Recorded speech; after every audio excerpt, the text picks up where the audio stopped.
হাই friends, good morning. আশা কৰোঁ সকলোৱে ভালে আছে নিশ্চয়। আৰু আজি মই খুব পুৱাই উঠিলোঁ আচলতে, আৰু কিন্তু ফুৰিব নগ'লোঁ। ফুৰিব যাবৰ আজি মন নগ'ল। সেয়ে ভাবিলোঁ ঘৰতে আজি অকণমান খোজ কাঢ়োঁ আৰু এক্সাৰচাইজ কৰোঁ আৰু মেডিটেশ্যনো কৰিলোঁ। গতিকে তাৰপাছত ভাবিলোঁ এটা ভিডিঅ' বনাওঁ, আপোনালোকৰ সৈতে অকণমান কথা পাতোঁ। কথানো আৰু কি, যিহেতু পৰিস্থিতি খুবেই বেয়া, বহুত বেয়াৰ ফালে ঢাল খাই গৈ আছে। আৰু কাইলৈতো আন্তঃজিলা যাতায়াতো বন্ধ ঘোষণা কৰিছে ইতিমধ্যে চৰকাৰে 15 দিনলৈ। গতিকে সকলোৱে সাৱধানে থাকিব, ঘৰতে থাকিব, সুস্থ থাকক সকলোৱে। আৰু যিহেতু দেশত কৰোণাৰ হাৰ বহুত বৃদ্ধি পাইছে, আমাৰ অসমতো বৃদ্ধি পাইছে। গতিকে ইয়াৰ মাজতে বহুজন আমাৰ মাজৰ পৰা হেৰাই গ'ল, বহুকেইখন চিনাকি মুখ আমাৰ মাজৰ পৰা হেৰাই গ'ল। আৰু আশা কৰোঁ ভৱিষ্যতলৈ যাতে আৰু এই কৰোণা মহামাৰীয়ে সন্ত্ৰাস সৃষ্টি নকৰে, সোনকালে সুস্থ হওক সকলো, সোনকালে আগৰ পৰিস্থিতি ঘূৰি আহক আৰু সকলোৱে নিজৰ নিজৰ কামবোৰ কৰি যাওক।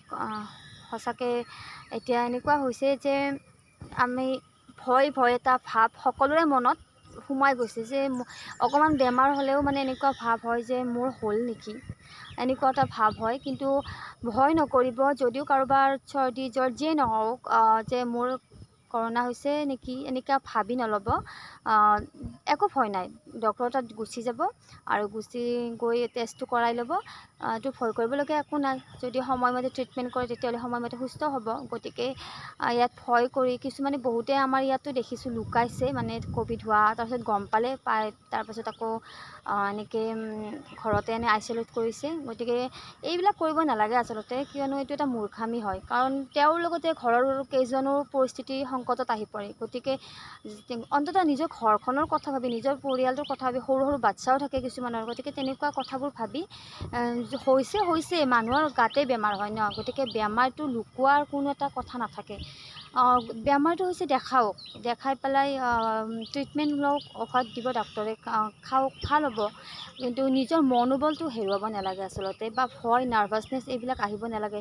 হয় আহিব, যেতিয়া মানে এনেকুৱা ধৰণৰ পৰিস্থিতি হয় চবৰে এটা নাৰ্ভাছনেছ ফিল হয়। কিন্তু তাৰে মাজতো যদি আমি নিজে পৰিয়ালৰ মানুহখিনি অকণমান সাহস দিওঁ যে নাই ভয় কৰিবলগীয়া একো নাই, সাহস দিব লাগিব। যদি কোনোৱে কাৰোবাৰ হয়তো ক'ভিডত হয়তো আক্ৰান্ত হ'ব পাৰে, তো পৰিয়াল মানুহখিনি বুজাব লাগিব যে একো নহয়, ভাল হ'ব। তেনেকৈ উৎসাহ দিব লাগিব আচলতে, সাহস দিব লাগিব যাতে নাৰ্ভাছনেছ ফিল নহয়। কাৰণ নাৰ্ভাছ হ'লে মানুহজন বহুতখিনি ডাউন হৈ যায়, মনটো একদম বেয়া হৈ যায়। গতিকে সেইখিনি যাতে নহয়, গতিকে সেইখিনি পৰিয়ালৰ লোকেও মানে এইটো গুৰুত্ব দিব লাগিব। কাৰণ কিয়নো গুৰুত্ব নিদিলে এনেকুৱা হৈ যায় যে পৰিয়ালৰ মানুহখিনিয়ে এভইড কৰিছে মানে। গতিকে এভইড কৰিব নালাগে, মাত্ৰ দূৰে দূৰে থাকক, আইচলেশ্যনত থাকক। কিন্তু দূৰৰ পৰাও কথা পাতিব পাৰি, কিন্তু ওচৰত যাব নালাগে। কিন্তু ভালদৰে কথা পাতিলে হ'ল বা তেওঁক উৎসাহ দিলে হ'ল, এইখিনি কৰিলে যথেষ্ট। আৰু যিসকল কৰোণাত আক্ৰান্ত হৈ আছে, মোৰ এয়াই প্ৰাৰ্থনা যাতে সোনকালে সুস্থ হৈ আহক, ঘৰলৈ আহক। ঘৰতে যিবিলাক হোম আইচলেশ্যনত আছে তেওঁলোকো ভালদৰে সোনকালে সুস্থ হওক। আৰু বৰ্তমান সময়ত যি পৰিস্থিতি, সেইবাবে সকলোৱে ঘৰতে থাকিব যিমান পাৰে। আৰু যদি কোনো বিশেষ কাম নাথাকে ঘৰত নগ'লে হ'ল, কিয়নো বাহিৰত নগ'লে হ'ল।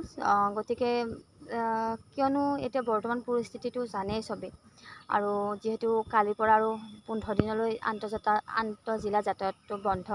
আৰু এই সময়ত আচলতে আমি চেলুট দিব লাগিব সেইসকল ব্যক্তিক যিসকলে আমাৰ বাবে অতন্ত্ৰ প্ৰহৰীৰ দৰে যুদ্ধ কৰি আছে, দিন ৰাতি একাকাৰ কৰি কাম কৰি আছে।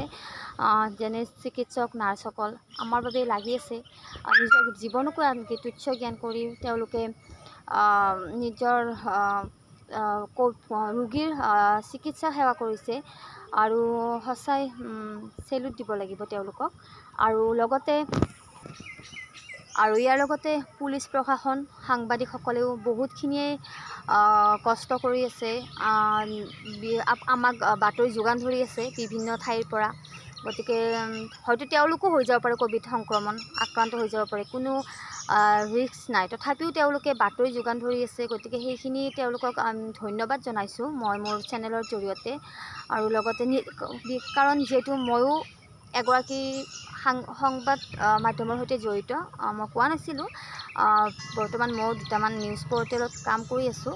গতিকে মই গম পাওঁ।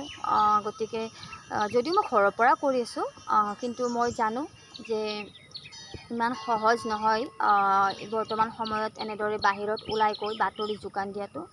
তথাপিও তেওঁলোকে বাতৰি প্ৰচাৰ কৰি আছে, দিনটোৰ প্ৰতি মুহূৰ্তৰ খবৰ আমাক দি আছে। গতিকে তেওঁলোককো ধন্যবাদ জনাইছোঁ। আৰু বিশেষকৈ ক'বলৈ গ'লে বৰ্তমান পৰিস্থিতিটোৰ কাৰণে বহুতজন কৰ্মসংস্থাপনহীন হৈছে। কাৰণ যোৱা বছৰতে তেনেকুৱা হৈছে, তেওঁলোকে যিসকলে কৰ্মসংস্থাপন বাহিৰত আছিল তেওঁলোক গুচি আহিব লগা হ'ল নিজৰ কৰ্মসংস্থাপন এৰি। এতিয়াও চাগে ভালকৈ এষ্টাব্লিছ হ'বই পৰা নাই। গতিকে তেওঁলোকেও এতিয়া যুঁজি আছে, আৰু তাৰ মাজতে আহি গ'ল এই দ্বিতীয়টো ঢৌ। আৰু বৰ্তমান যি জটিল পৰিস্থিতি, এই জটিল পৰিস্থিতিৰ সময়ত আচলতে ইজনে আনজনক সহায় কৰিব পৰাটো আটাইতকৈ শ্ৰেষ্ঠ ধৰ্ম হ'ব। কিয়নো আমি এতিয়া বৰ্তমান সময়ত বিপদত আছোঁ সকলোৱে। যদি আমি নিজেই ইজনে আনজনক সহায় নকৰোঁ বা ইজনে অকণমান যি পাৰোঁ সামৰ্থ্য অনুযায়ী, গতিকে তেতিয়া আমাৰ কাৰণে এটা ভাল হ'ব আৰু অতি সোনকালে সকলো সুস্থ হ'ব। কিয়নো এতিয়া এনেকুৱা হৈছে যে কিছুমান লোক এনেকুৱা হৈছে যে ভোকৰ তাড়নাটো থাকিব লগা হৈছে। কি কৰিব, যিসকল দুখীয়া মানুহ তেওঁলোকৰো এতিয়া কাম কৰিব যায় যদিও 11টাত গুচি আহিব লাগে, যদি 12টাত কাৰ্ফিউ হয়। চবৰে এটা ভয় থাকে, আৰু প্ৰশাসনৰ আইন উলংঘা কৰিব নোৱাৰে, মানিবই লাগিব। যিহেতু বৰ্তমান পৰিস্থিতি বেয়া, আৰু আমাৰ কাৰণে যিটো আইন বনাইছে গতিকে আমি মানিবই লাগিব। আৰু যদি আমি আইন নামানো তেতিয়াতো কথা বেয়া হ'ব। কিয়নো যিমানে আমি নীতি নিৰ্দেশনাসমূহ মানিবলৈ চেষ্টা কৰিম, মানি চলিম, সিমানে আমাৰ পৰা ক'ভিডৰ যিটো ভয়, ক'ভিডৰ যিটো হাৰ, সেইটো সিমানে হ্ৰাস পাব। আৰু গতিকে আমি মানিবই লাগিব আইনটো, কিন্তু তাৰে মাজতো আমি কামো কৰিব লাগিব, যিটো খাব লাগিব। গতিকে সাৱধান, আৰু মুঠতে ঘৰত থাকিলেই হওক বা বাহিৰত কামত ওলাই গ'লেই হওক, সদায় মাস্কখন ইউজ কৰি থাকিব, আৰু চেনিটাইজাৰটো একদম ইউজ কৰিব। আৰু পাৰিলে নিজৰ ঘৰখনো অকণমান পৰিষ্কাৰ পৰিচ্ছন্ন কৰি ৰাখিব পাৰিলে ভাল, যিহেতু বৰ্তমান এনেকুৱা পৰিস্থিতি হৈ আছে। আৰু ইয়াৰ মাজতে আৰু এটা কথা কওঁ, কালি নে পৰহি নিউজ এটা পালোঁ যে এইবাৰ আকৌ ব্লেক ফাংগাছ নামৰ যিটো ক'লা ভেঁকুৰ বুলি কয়, তেনেকুৱা এবিধ ৰোগৰ লক্ষণ ধৰা পৰিছে, আৰু অলপতে এজন মৃত্যু হ'ল যোৱাকালি চাগে। গতিকে খুব দুখৰ কথা আচলতে, কিন্তু ইমান ভয় কৰিবলগীয়া নাই, কিয়নো এইটোৱে সংক্ৰমক নহয় ক'ভিডৰ দৰে। এইটো এনেকুৱা ব্যক্তিৰ হয় যি ব্যক্তিসকলৰ ডায়েবেটিছত, মই যিমানখিনি মানে গম পাইছোঁ মানে চাৰ্চ কৰি বেলেগ তথ্যৰ পৰা, এইটো এটা এনেকুৱা ভেঁকুৰটো গমেই পায় ন, যেনেকৈ ৰুটি এখন যদি 5-6 দিন থৈ দিওঁ তাতে ভেঁকুৰ লাগিব, বা যি বাহি খাদ্য যদি বেছি দিনলৈ থৈ দিওঁ তাতো ভেঁকুৰ লাগিব। তেনেকুৱাকৈ এইটো এটা ভেঁকুৰ হয়। এইটো অৱশ্যে এই ব্লেক ফাংগাছটো যে আজি আহিছে নতুন নহয়, এইটো আগৰে পৰা আছে, কিন্তু অসমত প্ৰথম দেখা দিলে এজন ব্যক্তিৰ। আৰু মুম্বাই, মহাৰাষ্ট্ৰ এইবিলাকতো মৃত্যু হৈছে ব্লেক ফাংগাছত আক্ৰান্ত হয়। আচলতে এই বেমাৰটো কেনেকুৱা, যি নৰ্মেল মানুহৰ নহয় আচলতে, যিবিলাক মানুহৰ বহুতে ঔষধ সেৱন কৰি থাকে ন বেমাৰৰ বাবে, যিসকল বিশেষ ঔষধ সেৱন কৰি থাকে বহুত, তেওঁলোকৰ হোৱাৰ এটা চান্স থাকে। আৰু লগতে যিবিলাকৰ ডায়েবেটিছ হওক, ক'ভিডত আক্ৰান্ত ব্যক্তি হওক, যিহেতু তেওঁলোকৰ ইমিউনিটি ছিষ্টেমটো বহুতে উইক হৈ থাকে, আৰু সেইবাবে এই বেমাৰটো মানে আক্ৰমণ কৰিবলৈ সুযোগ পায় আচলতে। আৰু বিশেষকৈ চকু নাকত এই বেমাৰটোৱে মানে প্ৰভাৱিত কৰে, চকু মুখত আগে মানে আক্ৰমণ কৰে। গতিকে সেইকাৰণে সাৱধান হোৱাটো জৰুৰী হৈ পৰিছে। আৰু আমি যিমান পাৰোঁ সিমান নিজৰ ঘৰখন পৰিষ্কাৰ পৰিচ্ছন্নকৈ, নিজকে পৰিষ্কাৰ পৰিচ্ছন্নকৈ ৰখাটো খুবেই প্ৰয়োজন। গতিকে ব্লেক ফাংগাছটোৰ কাৰণে ভয় কৰিবলগীয়া নাই, যদিও সাৱধান হোৱাটো খুবেই প্ৰয়োজন, কিয়নো এইটোও এটা ছিৰিয়াছ বেমাৰ হয় যদিও সংক্ৰমক নহয়। গতিকে বিশেষকৈ যিবিলাক ডায়েবেটিছ ৰোগী আছে, যাৰ কণ্ট্ৰলৰ বাহিৰত, যিবিলাকে ঔষধ সেৱন কৰি থাকে যিকোনো বেমাৰৰ বাবে, বা যিবিলাক ক'ভিডতো আক্ৰান্ত, ডায়েবেটিছো হৈছে, তেনেকুৱা লোকৰ বাবেও অলপ চিন্তনীয় বিষয়।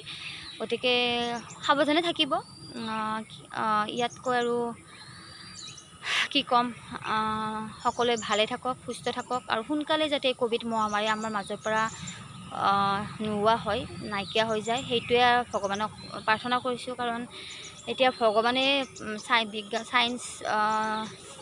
চিকিৎসা বিজ্ঞানৰ লগতে ভগৱানকো আমি অকণমান আৰাধনা কৰিলে নিজৰ মনটো আচলতে ভাল লাগে। যেতিয়া ভগৱানক অকণমান আৰাধনা কৰোঁ বা প্ৰাৰ্থনা কৰোঁ, এটা মনটো এটা পবিত্ৰ পবিত্ৰ লাগে। আৰু এটা ইজনে সিজনক হেল্প কৰক।